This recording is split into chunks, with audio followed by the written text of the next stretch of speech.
Hi, magandang umaga po sa inyong lahat for our first reading of the day today. Tingnan naman po natin kung ano po ang makikita natin sa first reading of the day.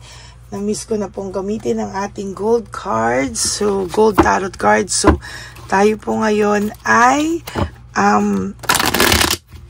magbabasa sa pamamagitan po ng ating gold tarot card, no? Kahapon po ay napansin nyo po, sabay-sabay ko pong in-upload yung second, third, and fourth reading, no? Kasi po, nawalan po talaga ng connection, tapos ako ay umalis na, no? Tapos, balik ko po, in-upload ko po lahat at sabay-sabay ko na pong in-upload para naman po mapanood nyo na po ng sabay-sabay or sunod-sunod. So ngayon po, ako po ay titingin ng first, second, and third reading. Titingnan ko po kung kaya ko rin pong i-upload ng sabay-sabay para naman po, or sunod-sunod, para naman po, sunod-sunod din po yung inyong pagpapanonood, no? Ang fear ko lang po kasi ay baka mamaya may malagtawan kayo, pero at least ngayon ina-announce ko na sunod-sunod ko pong i-upload ito para hindi po kayo mainip at mailabas po natin agad para sunod-sunod nyo pong mapanood ang first, second, third, and fourth reading, no? Talagang itong isang to palaban, no? Natutuwa ako sa kanya, eh. Talagang palaban siya. Sana ganyan din po kayo sa buhay, ha? Palaban. Ayan. So, kamusta po ba kayo? Napanood nyo na po ba yung second, third, and fourth reading na inilabas ko kagabi? I really hope na napanood nyo na po yan. At sana po kayo po ay may natutunan o may nakita, no? Dito sa ating reading of the day kahapon na sunod-sunod kong nilabas. Nag-enjoy po ba kayo na pagkatapos ng isa ay nandyan na agad ang isa? So, sana po ay mapanood nyo po yan. Okay.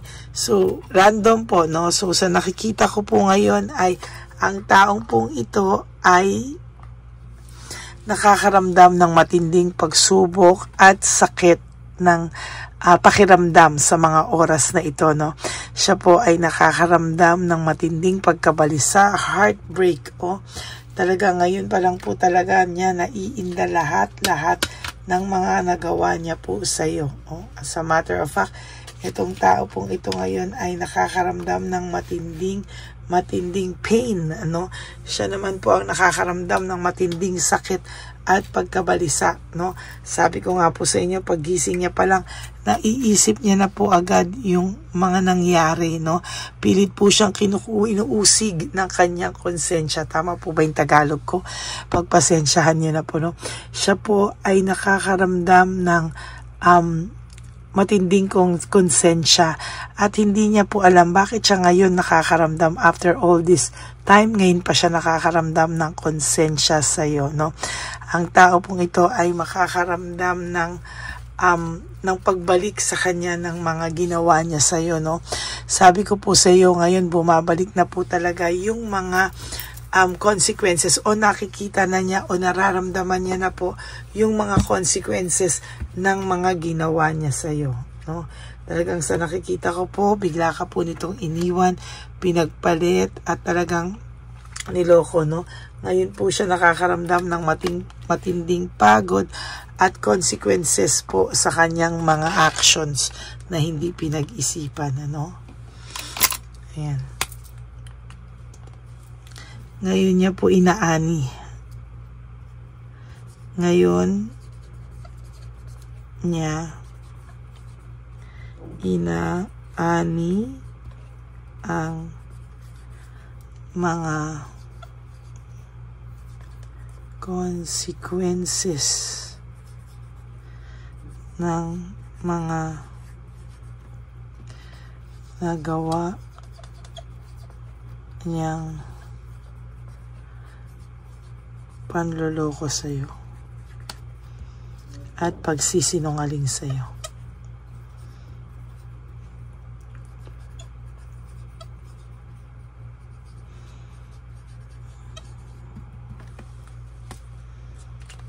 Yan. So ngayon niya talaga naani yung mga consequences ng mga nagawa niyang panloloko at pagsisinungaling sa iyo, no? As a matter of fact, ngayon pa lang po talaga siya nakakaramdam ng patindi na po, ng patindi yung mga nangyayari sa kanya, no? At huwag ka pong mag-alala kasi there will come a time na itong taong to, iindahin niya po talaga yung sakit ng ginawa niya sa iyo. Ngayon po siya nakakaramdam ng frustration, depression, sadness, and negativity, no? Ngayon niya po yan naiisip lahat na bakit niya daw po nagawa sa iyo ang mga bagay na yan na makakapagpasakit sa iyong damdamin, ano? Hindi niya po alam, pero sa totoo lang po ang taong ito ay nakakaramdam ng matinding heartbreak, no? Sa ngayon, ano, sabi ko nga po sa iyo, yung ginawa niya po sa iyo ay ginawa din sa kanya ng ibang tao, mas masahol pa, no? Yung balik sa kanya, mas masahol po. Sabi sa iyo, yung sakit na nararamdaman niya. Sabi ko nga kahapon na yung kalungkutan na to ay mas masahol pa po sa kalungkutan, ano? Talagang deep emptiness, deep sadness, and deep depression talaga. Ang taong ito, hindi niya po alam, pero talagang siya ay nakakaramdam ng matinding dagok sa buhay niya ngayon, no? Dahil hindi niya po alam kung saan siya magsisimula after lahat ng ginawa niya sa iyong kasalanan. Hindi na po niya alam kung saan niya pupulutin ang sarili niya, no? Parang ngayon niya nararamdaman na siya ay hindi trustworthy na tao, no? Parang may sakit siya. Sakit po kasi yan, oh. Ngayon, parang feeling niya, lahat po ng makaaway niya ay siyang may kasalanan. Why? Kasi po, nararamdaman niya po yung kabisitan niya, no? Yung bisit po siya at nadadamay po yung ibang tao sa kanya, no? Talaga pong sa nakikita ko, talagang meron po siyang matinding pinagdadaanan ngayon kasi po dahil po ito sa betrayal na ginawa niya sa'yo. Ngayon po siya nakakaramdam ng matinding sakit, no, sa mga ginawa niya sa'yo. Ngayon parang hindi niya maintindihan. Parang bakit siya yung naaapektuhan? Siya naman daw ang nagdesisyon nito. Siya naman daw ang may gusto nito. Hindi niya daw talaga napag-isipan ng mabuti yung mga gagawin niya, no? Kaya ngayon po ay, dati po ay sobrang taas ng tingin nito sa sarili niya. Ngayon ay may nararamdaman siyang panghihina. Or may nararamdaman po siya na hindi siya karapat-dapat, no, sa'yo sa ngayon, ano? Kung dati sobrang yabang nito, ngayon po parang gusto niya talagang magpahinga, lumayo, mag-journey, mag-reflect, no? Ngayon pa lang po niya nakikita lahat yan na sabi niya ay dapat daw ay pinag-isipan niya muna ng mabuti lahat ng ginawa niya sa iyo bago daw po siya nagdesisyon sa mga bagay-bagay. Meaning, hindi niya po talaga pinagdesisyonan ang mga bagay-bagay, no? Talagang siya po ay pabara-bara sa mga isipan niya, no? Talaga pong itong taong to ay nakaramdam ng matinding excitement nung mga times na ginagawa niya yan. Ay hindi po talaga siya nag-isip, no? Hindi po talaga siya nag-isip kung ano ang kalalabasan. Bahala na bukas, basta gusto niya muna, enjoy muna siya, no? Pero ngayon po, ayan ang nangyari sa kanya, no? Para po siyang binuhusan talaga ng malamig na tubig at talaga pong hindi niya po akalain na babalik po sa kanya lahat po ng kanyang ginawa, no? Ngayon, umiiwas po siya sa mga tao, disconnected siya, dinidisconnect niya po ang sarili niya sa mga tao sa paligid niya. Bakit? Wala po siyang mukhang maiharap, no? Pahiyang-pahiya po siya sa mga pinasok niyang maling desisyon sa buhay niya. At kaya ngayon, ayan, siya po ay nagsisisi, no? Hindi niya po pinag-isipan yung mga actions niya. At ngayon, darating po ang araw na itong taong to ay hihingi ng tulong sa iyo. Dahil sa kakulangan sa financial, parang nawalan po ng direksyon yung buhay nito, no? Parang ang nakikita ko po dito ay talagang para po siyang mag-start sa zero, no, sa buhay niya. At talagang naiisip niya po ngayon yung lahat ng kabutihan mo sa kanya, pag-aaruga mo sa kanya. Ngayon niya po yan naisip, no? Nag-iisip po ito ng magiging buhay niya ulit, saan siya magsisimula, at ano po ang gusto niya. Nag-iisip din po itong ng pagkakaabalahan, ano ang pagkakaabalahan niya. So siya po ay nag-iisip, no?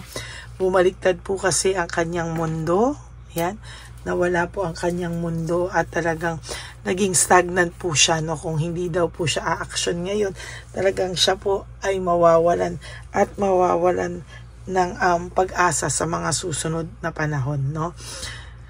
And the tower, no, sa nakikita ko po, ang the tower ay sabi ko nga po sa inyo, kung lagi kayong nanonood sa akin, ang the tower po ay isa po sa, or talagang ito ang pinaka hindi ko gustong cards na mabubunot sa tarot card. Bakit? Para sa akin ito ang pinakamalas na card po, no, sa tarot card ngayon, at sa nakikita ko ay talagang hindi po siya matatahimik, no? Talagang yung paggulo po sa buhay niya ay sobra, no? Sobrang gulo po ang makikita niya, ang makukuha niya, kaya talaga pong yan po ang nakikita ko, no?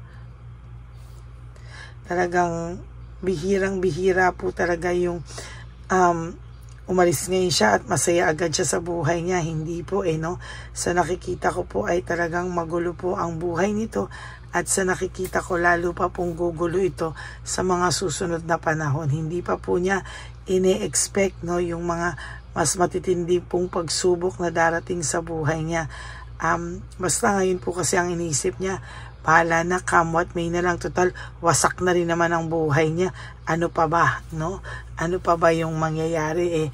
Wala na rin naman ito, no? Parang ang pakiramdam niya dito ay wala na rin namang masisira, so what more, no? Ayan.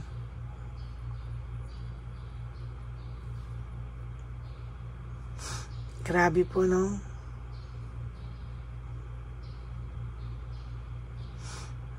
Grabe. Para po ako nang hihina sa nakikita ko sa kanya.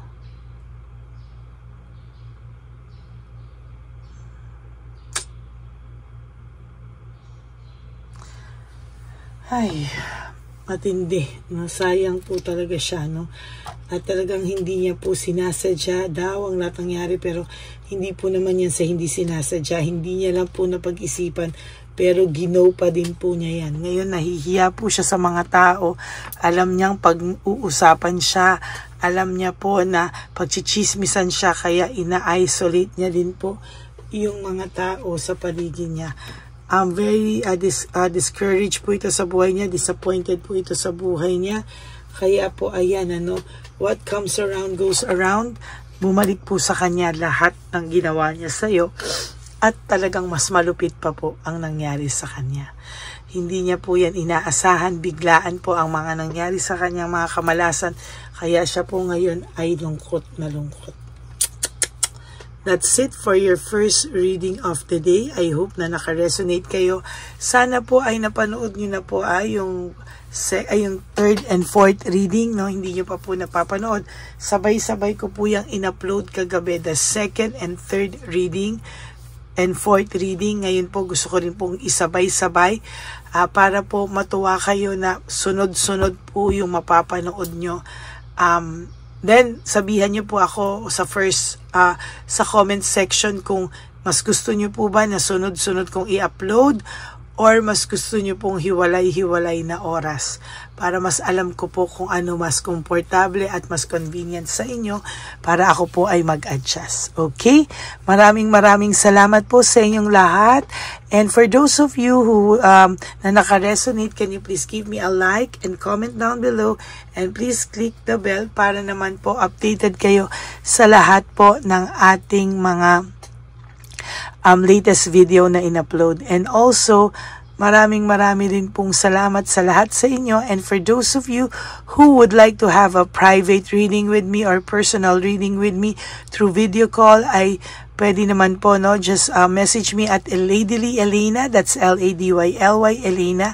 Nasa dulo po yan na ating video. Diyan nyo lang po ako makukontak. That is my only official and legit FB account. Ayan.